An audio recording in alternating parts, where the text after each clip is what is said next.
ଗୋଟିଏ ବଣରେ ରହୁଥିଲେ ବଗ ଓ ବଗୁଲି।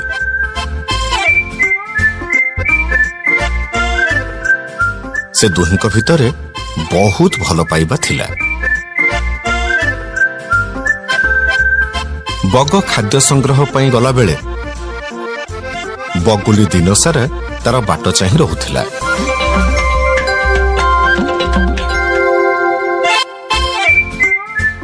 ଆଉ ବଗ ଖାଦ୍ୟ ଆଣି ପହଞ୍ଚିଲା ପରେ ବଗୁଲି ତାକୁ ରୋଷେଇ କରି ବାଢ଼ି ଦେଉଥିଲା। ଦିନେ ଦିନେ ଖାଦ୍ୟ ସଂଗ୍ରହ କରିବା ପାଇଁ ପୋଖରୀ ପାଖରେ 2 ଜଣ ଯାକ ବି ପହଞ୍ଚି ଯାଉଥିଲେ।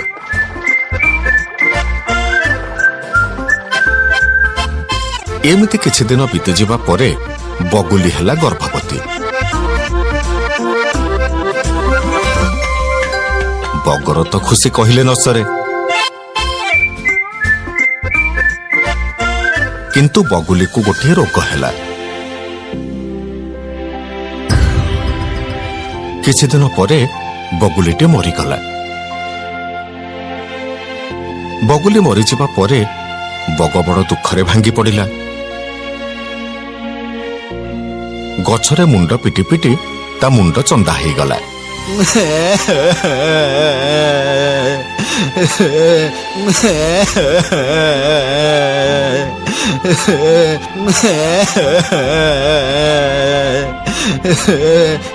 କିଛି ସମୟ ମୁଣ୍ଡ ପିଟି କାନ୍ଦିବା ପରେ ବଗ ମୁଣ୍ଡରୁ ରକ୍ତ ଝରିବା ଆରମ୍ଭ ହେଇଗଲା। ବଗ ରକ୍ତ ଦେଖିବା ପରେ କାନ୍ଦ ବନ୍ଦ କରିଦେଲା। ଆରେ ମୋ ମୁଣ୍ଡରୁ ତ ରକ୍ତ ଝରିଲାଣି। ହେ ଭଗବାନ, ମୁଁ ଏବେ କଣ କରିବି? ବଗ ସିଧା ଚାଲିଲା ପୋଖରୀ ପାଖକୁ। ସେଠି ପହଞ୍ଚି ସେ ପୋଖରୀ ପାଣିରେ ନିଜ ମୁହଁ ଦେଖିଲା। ଆରେ ମୋ ମୁଣ୍ଡ ଫାଟି ଯାଇଛି, ଆଉ ଏତେ ଗୁଡାଏ ରକ୍ତ ବି ଝରିଲାଣି। ଆଉ ତୋ ମୁଣ୍ଡ ବି ଚନ୍ଦା ହେଇଯାଇଛି। ମୁଁ ଏବେ କଣ କରିବି? ମୋ ମୁଣ୍ଡରେ ଚୁଟି କେମିତି ଉଠିବ? ହେଲେ ତୋ ମୁଣ୍ଡ ଚନ୍ଦା ହେଲା କେମିତି? ବଗୁଲି ମଲା, ବଗ ମୁଣ୍ଡ ପିଟି ଚନ୍ଦା ହେଲା। ଏତିକି କଥା କହି ବଗ ଉଡ଼ିଗଲା ତା ସାଙ୍ଗ କୋଇଲି ପାଖକୁ।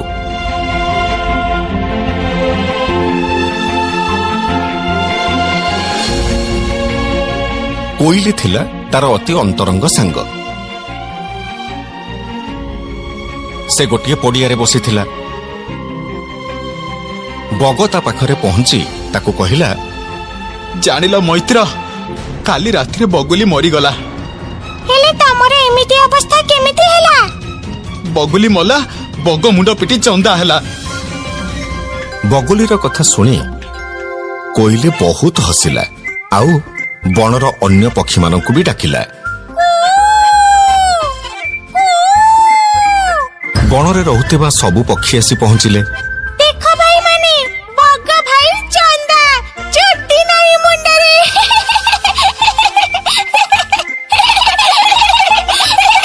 ବଗ ଭାଇ, ମିତାଳିଙ୍କଣି ତମକୁ ଏତେ ଭଲ ପାଉଥିଲେ ଯେ ତମେ ମୁଣ୍ଡ ପିଟି ପିଟି ଚନ୍ଦା କରିଦେଲ। ମୈତ୍ରୀ, ମୁଁ ତୁମକୁ ମୋ ଦୁଃଖ କହିବାକୁ ଆସିଥିଲି, ଆଉ ତମେ ମତେ ଥଟ୍ଟା କରୁଛ। ମୋ ଦୁଃଖ ଦେଖି ତମେ ଖୁସି ହଉଛ। ମୁଁ ତମ ପାଖକୁ ଆଉ କେବେ ବି ଆସିବିନି। ମୁଁ ଯାଉଛି। ଏତିକି କଥା କହି ବଗ ଉଡ଼ିଗଲା। ମନ ଦୁଃଖରେ ଗୋଟିଏ ଥୁଣ୍ଟା ଗଛ ମୂଳେ ବସିଲା। ଥୁଣ୍ଟା ଗଛ ତାକୁ ପଚାରିବାରୁ ବଗ ତାକୁ ସବୁ କଥା କହିଲା। ଥୁଣ୍ଟା ଗଛ ତାକୁ ଆଶ୍ୱାସନା ଦେଇ ବାରିକ ପାଖକୁ ଯିବା ପାଇଁ କହିଲା। ବଗୁଲି ମଲା, ବଗ ମୁଣ୍ଡ ପିଟି ଚନ୍ଦା ହେଲା। ତୁ ବାରିକ ପାଖକୁ ଯା, ସେ ତୋର ମୁଣ୍ଡରେ ଚୁଟି ଲଗେଇ ଦବ। ବାରିକ ସତରେ ଚୁଟି ଲଗେଇ ଦବ? ହଁ, ତୁ ଜାଣିନୁ କି ବାରିକ ମଣିଷ ମାନଙ୍କର ଚୁଟି କାଟେ, ତେଣୁ ସେ ତୋ ମୁଣ୍ଡରେ ଚୁଟି ଲଗେଇ ପାରିବ। ସତରେ? ହଁ। ହଉ, ଧନ୍ୟବାଦ। ମୁଁ ଯାଉଛି ବାରିକ ପାଖକୁ। ଗଛ କଥା ଶୁଣି ବାରିକ ପାଖରେ ପହଞ୍ଚିଲା ବଗ। ବାରିକ ତା ଘର ଅଗଣାରେ ବସିଥିଲା। ବାରିକକୁ କହିଲା ତାର ଚୁଟି ଲଗେଇ ଦେବାକୁ। ବାରିକ ଭାଇ ମତେ ଟିକେ ସାହାଯ୍ୟ କର। ମୁଁ ତତେ କି ସାହାଯ୍ୟ କରିବି? ମୋ ମୁଣ୍ଡରେ ଚୁଟି ଲଗେଇ ଦେଲେ ଭଲ ହୁଅନ୍ତା। ନା ନା, ମୁଁ ଲଗେଇ ପାରିବିନି। ହେଲେ ଥୁଣ୍ଟା ଗଛ ତ କହିଲା ତମେ ଚୁଟି ଲଗେଇ ପାରିବ। ମୁଁ ଚୁଟି କାଟେ, ହେଲେ ଚୁଟି ଲଗେଇବା ମୋ କାମ ନୁହଁ। ବାରିକ କଥା ଶୁଣିବା ପରେ ବଗର ଭାରି ମନ ଦୁଃଖ ହେଲା। ସେ ମନେ ମନେ ଚିନ୍ତା କଲା ଯେ ମୋ ବଗୁଲି ମରିଗଲା ପରେ ଏ ବଣରେ ମତେ ବହୁତ ଅପମାନ ମିଳିଲା। ମୁଁ ଆଉ ଏଠି ରହିବିନି, ଏ ବଣ ଛାଡି ଚାଲିଯିବି। ବଗ ଉଡି ଚାଲିଲା, ଉଡି ଚାଲିଲା, ଉଡି ଚାଲିଲା, ବହୁତ ଦୂର ଯାଏ ଉଡି ଚାଲିଲା। ଉଡି ଉଡି କ୍ଳାନ୍ତ ହୋଇପଡ଼ିବା ପରେ ସେ ଗୋଟିଏ ନଦୀ କୂଳରେ ବସି ପଡ଼ିଲା।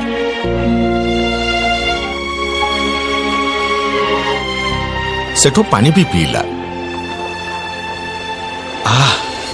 ମନ ଖୁସି ହେଇଗଲା। ଏତେ ମିଠା ପାଣି ମୁଁ ଆଗରୁ କେବେ ପିଇ ନଥିଲି। ହଠାତ୍ ସେଠି ବଗୁଲିଟିଏ କୋଉଠୁ ଆସି ପହଞ୍ଚିଲା। ଆଉ ବଗକୁ ଚାହିଁ କହିଲା, ଆରେ ଆରେ ତମେ କିଏ? ତମେ ତ ଆମ ବଣର ନୁହଁ, କୋଉଠୁ ଆସିଛ? ଠିକ କଥା କହିଛ, ମୁଁ ତମ ବଣର ନୁହଁ। ମୁଁ ଏଇ ଆଖପାଖ ବଣରୁ ଆସିଛି। ମୁଁ ଏଠି କାହାକୁ ବି ଜାଣିନି। ତମେ ମୋର ବନ୍ଧୁ ହବ? ଆମ ବଣରେ ସମସ୍ତେ ସମସ୍ତଙ୍କୁ ବହୁତ ଭଲ ପାଆନ୍ତି। ଆମେ ସମସ୍ତେ ଏଠି ମିଳିମିଶି ଚଳୁ। କାହାର ଯଦି ଦୁଃଖ ପଡେ ଆମେ ତା ପାଖକୁ ଯାଉ ଆଉ ତାକୁ ସାହାଯ୍ୟ କରୁ। ହେଲେ ମୁଁ ତ ତମ ବଣର ନୁହଁ। ତା ଛଡା ମୋ ମୁଣ୍ଡରେ ଚୁଟି ନାହିଁ। ତମେ ବହୁତ ସୁନ୍ଦର।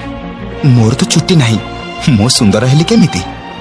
ତମେ ନିଜକୁ ଭଲରେ କେବେ ଦେଖିନ, ସେଥିପାଇଁ ଅସୁନ୍ଦର ବୋଲି ଭାବୁଛ। ସତରେ? ହଁ। ଏବେ ବଗ ନିଜର ଭୁଲ ବୁଝିପାରିଲା ଯେ ସୌନ୍ଦର୍ଯ୍ୟ ଜୀବନରେ ସବୁକିଛି ନୁହଁ। ଭଲ ପାଇବା ପାଇଁ ସୁନ୍ଦର ହୃଦୟଟିଏ ଦରକାର, ଯୋଉ ହୃଦୟ ନୂଆ ବଗୁଲି ପାଖରେ ଥିଲା। ପୁରୁଣା ବଣ ସାଙ୍ଗସାଥୀମାନଙ୍କ କଥା ମନେ ପଡ଼ିଲେ ବି ସେ ନୂଆ ବଗୁଲି ସହିତ ଖୁବ୍ ସୁଖ ଶାନ୍ତିରେ ରହିଲା।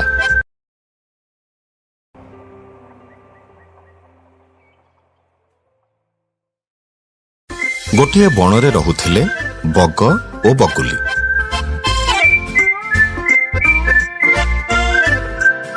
ସେ ଦୁହିଁଙ୍କ ଭିତରେ ବହୁତ ଭଲ ପାଇବା ଥିଲା। ବଗ ଖାଦ୍ୟ ସଂଗ୍ରହ ପାଇଁ ଗଲାବେଳେ ବଗୁଲି ଦିନସାରା ତାର ବାଟ ଚାହିଁ ରହୁଥିଲା।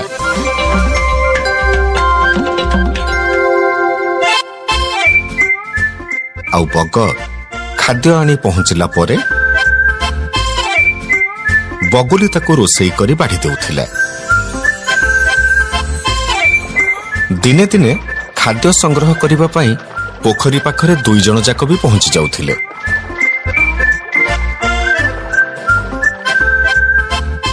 ଏମିତି କିଛି ଦିନ ବିତିଯିବା ପରେ ବଗୁଲି ହେଲା ଗର୍ଭବତୀ। ବଗର ତ ଖୁସି କହିଲେ ନ ସରେ। କିନ୍ତୁ ବଗୁଲିକୁ ଗୋଟିଏ ରୋଗ ହେଲା। କିଛି ଦିନ ପରେ ବଗୁଲିଟି ମରିଗଲା। ବଗୁଲି ମରିଯିବା ପରେ ବଗ ବଡ଼ ଦୁଃଖରେ ଭାଙ୍ଗି ପଡ଼ିଲା। ଗଛରେ ମୁଣ୍ଡ ପିଟି ପିଟି ତା ମୁଣ୍ଡ ଚନ୍ଦା ହେଇଗଲା।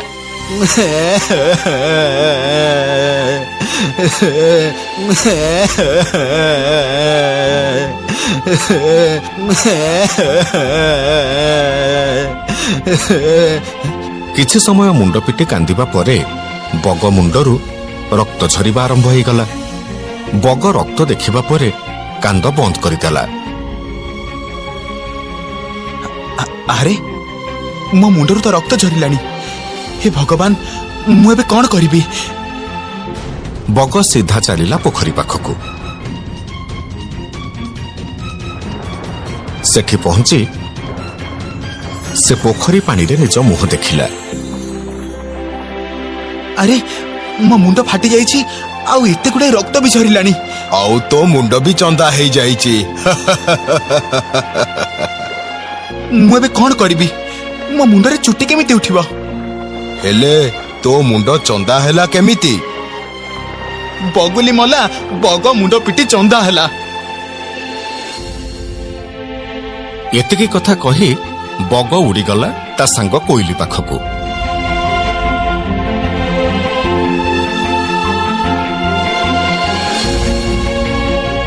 କୋଇଲି ଥିଲା ତାର ଅତି ଅନ୍ତରଙ୍ଗ ସାଙ୍ଗ।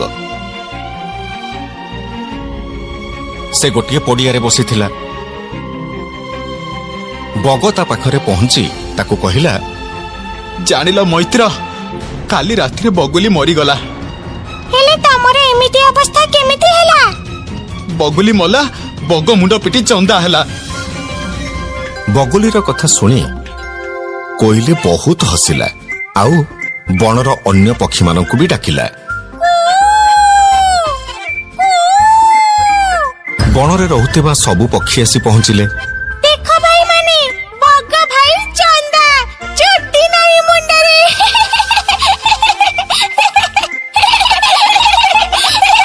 ବଗ ଭାଇ, ମିତାଳିଙ୍କଣି ତମକୁ ଏତେ ଭଲ ପାଉଥିଲେ ଯେ ତମେ ମୁଣ୍ଡ ପିଟି ପିଟି ଚନ୍ଦା କରିଦେଲ।